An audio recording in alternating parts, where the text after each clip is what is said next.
Hey guys, Patrick with Southern Soft Wash here. So in our last video we showed y'all we was using this red gun here on our high pressure units. So told y'all I would show y'all the modifications we made once we felt good about them. So here they are. Pretty much all we did was take a 1/4 inch piece of all thread, drilled it right through the center there, put a nut on each end so you can adjust it to where you like it.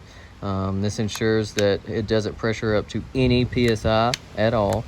And it works really well for rinsing off. That's all we use it for, and we got it set right there to where on a stream that we like it, so we don't even have to sit here and hold the trigger, and it works out really well. And if you want, you can put a DN10 ball valve like this in line with it, so you can leave that off, go start your pressure washer.